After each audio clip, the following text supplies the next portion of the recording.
First day of the tour, it's Mike from All It Remains. How are you? I'm good. How are you? I am doing great. I wasn't the one that had to survive the crazy snow and the elements. You guys are road warriors. I mean, tell us the dedication it takes to bring the rock to the people. We haven't been road warriors for like over a year now. We've been off the road, so. But we have been. We have been in the past. Yeah. I don't know. This is just the warm-up date now. It consists of getting in your bunk and just like praying that you don't die. I'm a paranoid. The morning you wake up, it's a good day, right? Yeah, I'm a paranoid passenger. So, on the nights that I know we're driving through snow and mountains, I'm just like in my bunk, like, I hate this. Every little nudge is. Yeah. So, just tough it out. What are you gonna do? You know. Wow, it's amazing. We'll see a lot of people. You know, they love the excitement of a show, and they think this would be a great thing to do. They don't know the sacrifice, the unique talent, the dedication, all of that. You know, talk about the mindset it takes to be a band, to making albums, get out on tour, you go to Europe, and all this stuff. Well, like when you first start traveling, the music kind of comes secondary because there's so much other stuff you have to get used to and adapt to. You know, so it's just like you got to get used to being stuck around, whether you're in a van or a bus with a lot of people all the time, and just you got to get used to sitting places for long hours with absolutely nothing happening because you're traveling so much. So, granted, nowadays things are much better with everyone's got TV on their phones and stuff like that. But it's more just adapting to like traveling and trying to like find a way to get rest and be around people, and just it's a lot of like stuff you take for granted at home that you don't have when you're out on the road, like running water and showers, stuff like that. So, yeah. But I think the music stuff, like you work so hard on that, so by the time you get on the road, that's like you're good to go. But it's like the other stuff that takes getting used to. So it's definitely an endurance test. Yeah, at first. Many have tried, few have conquered. Yeah, for us after 10, I'm getting killed by bugs out here. God damn. These things are relentless.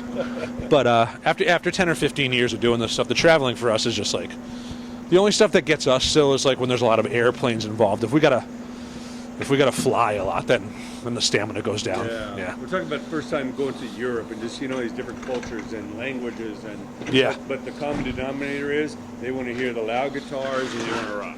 Yeah, they're dedicated over there. So. And there, you just got to get used to not being able to talk to anybody because they don't understand you. So they look just like you and me, but you go up to them and they have no idea what you're talking about. Doing meet and greets there is awkward. It's just like, hey, thank you, bye. That's it. Yeah. How do you get used to all the food? Because obviously there's some great food and there's some moments. I don't. I hate it. I just think it's bad. I don't get. You're stuck at the club usually, so a lot of it's just whatever you're getting at that club. It's just we haven't had good European food experiences. Ooh, man. Yeah, so you see that McDonald's sign, that's something you know. Yeah, we call that the American Embassy. Every time we see McDonald's, we're like, that tastes like home. Let's go there. Wow, a Big Mac is in every language, right? Yeah, everyone, we're not very cultured. It's amazing. Well, I know you guys are gearing up. It's the new record, the new cycle. What does it take to go into these days, like putting out a new album and hitting the road and well, just hitting the road is everything because there's no billion-dollar record deals anymore. There's no big, huge label advances. There's no big budgets for anything anymore. So you make the album and you just got to go jam it down everyone's throat live. So there's really just no other choice, no other way to do it now, except unless you're Taylor Swift or something like that. But even people like that tour relentlessly. So it's just there's really nothing you can do. Just get it out. Just go as many cities as possible. Sure. Just play. So in a way, it's kind of like a politician. You got to get out and shake the hands and kiss the babies. Kissing babies, shaking hands. Yeah, no babies here though. We'd blow their eardrums out. That'd be bad. Exactly. We'll talk about that because I've always protected my ears. I go to a lot of shows, and you know what I'm talking about. There's a lot of musicians from the '70s that are having problems. Pete Townsend. Yeah, tinnitus or whatever, where there's a constant ringing like that. Yeah, we all have that. The bus never stops. Yeah, all of us need to. I don't know anybody in the band that really that can fall asleep in silence. We need to have TVs on, and you need to have sound because all you can hear is your ears ringing. So, I know it drive my girlfriend nuts. Yeah. But it's important for people to. We love it loud, but if you got professional plugs, it really doesn't take away the music. Yeah, I still wear the plugs live and stuff like that. I can't do it anymore. I'm old. I get headaches. I have to have earplugs all the time. Oh, yeah. I mean, You want people to have a good time, but you're not trying to deafen anybody. Yeah, but people like it though. I don't know. Younger people are nuts, so they sit in the front row right by the speaker and just What are whatever. they going to do 30 years from now? That's the problem. Yeah, they'll find out. You think you're invincible when you're 15.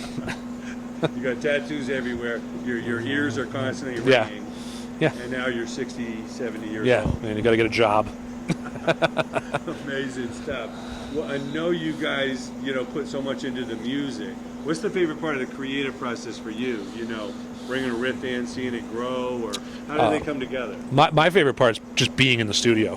When the stuff's written and then we get into the studio, that's the funnest thing for me. There's always just been something cool about being in the studio to me. I just like, the writing stuff can be fun sometimes, but in our band, you got 5 different personalities. So there's a lot of arguing as far as what we shouldn't do. So, the studio is that's when like we kind of all separate. Even though we're still together, it's like we separate, but we're in the booth like by ourselves, just recording, and that's always just been my thing. I always feel like I'm part of something really special when I'm in the studio. So you got a chance to put your ingredients into the mix. Yeah, and just try some ideas when no one's around, and then like tell them after. They'll say, "Hey, what do you think of this? We tried this," and it's just cool. And a lot of the people we worked with at the studio at home at Zing, just great people to work with. So it's like, So it's kind of like a big jigsaw puzzle. You're putting all these pieces together and then make it as yeah, one. yeah, it's a good time. We're just really lucky to be doing this in general. We've been doing it a long time. Oh, man. A lot of bands can't do this for 15 years, and we've telling you. been going for a while. And In Flames too. I was listening to In Flames before I was ever in bands, so it's cool. This is just sometimes you got to step back and just be like, wow, I'm on tour with In Flames right now. This is cool. It takes a special breed to, bring this to the people. Yeah. I mean, anybody can jump in, in their car and drive, but these are major venues and major operations, even though it's, a warm up here, but it's really, a production that's Yeah. a lot of people, a lot of moving parts. Yeah, that's for You know sure. what I mean? You got your agency and your PR firm and your Yeah. management and all that. A lot of legs. Yeah. So it's really important, the merch side of things, to get people to go home with a shirt and all that's an important part. Yeah. I said this in an interview yesterday. Mark from Periphery was like, I never even met Mark, but I heard somebody saying that he was saying this. It's basically like when you're a musician now, you're basically a merch, you're a t-shirt company that's just using music as advertisements. Yeah. Because it's the only way you make your money now. Give away your album to hopefully sell a t-shirt. Yeah, it's just like, that's just got to be on the road. Like I said, jam it down everyone's throat. Amazing. Yeah, it's like you're running for office, man. Yeah. You want people to put in the votes for you so you guys can keep doing this, Yeah. Let's talk about the faraway lands, like some places you've gone. It's just like, wow, what the hell? I can't even imagine they listen to our music here. Yeah, it's weird. We go to Japan and they're saying like they don't speak English, but you do a meet and greet and they can't communicate with you. But then you play a song and they sing, so Yeah, it's cool. They learn the sounds off the record. They don't know what the Yeah, words it's are. nice. Yeah, they can mouth it out though, so it's just a surreal feeling being places like you're so out of your element. It's just like wow, it's just a culture shock. But it's cool to an extent. Sometimes you get a little bummed because you're like, wow, I wish I could go order some food right now, but I don't know where I'm going and I can't talk to anybody. For the Golden Arches. It's a good thing. Like in Japan, it's a good thing we have babysitters and stuff. It's a lot. We need somebody there to like say, hey, you go here. Oh, sure. Easy to get lost in Tokyo. Yeah, Australia is easier because everyone speaks English, so you can walk around there. It's not as bad. But when your phones aren't working, everyone's so reliable on GPSs now and stuff. So once your phones aren't working and you're in Tokyo, just stay at your hotel. So what's the biggest difference then in Australia for those that haven't been down there? Oh man, big difference between Japan and Australia. I mean, just in general. I mean, Oh, to someone who hasn't been to Australia. Just the weather. Right? It's always nice, but it's just down places like that don't get the bands as often. We'll come through, like we're in LA right now. We'll come through LA 4 times this year. But it's you notice the crowds are just a little bit more like rabid, just because they don't get it as much, so they're super like just amped up to see it. So you definitely notice an energy difference just because they're not as spoiled. LA has a show in 3,000 different places every night. They all kind of stand there with their arms folded, like impress me. Who are you? Yeah. But you go to like Japan and other places where they can see every 2 or 3 years. Yeah. It's a lot different. It's For cool. Sure. That's amazing. Yeah. Well, any other advice you give to the young players as far as learning the business? Because I know we hear stories forever about the dumb musician who was taken advantage of.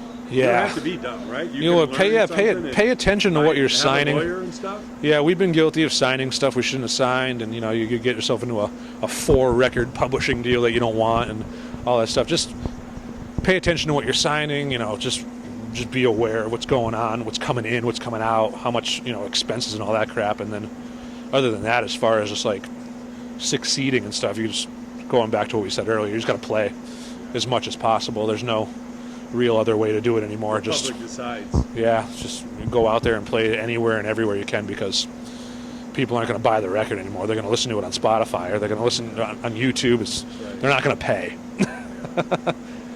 Most of them. Well, thanks so much. We wish you best of luck on the tour and that great new album. Yeah, thank you for having me.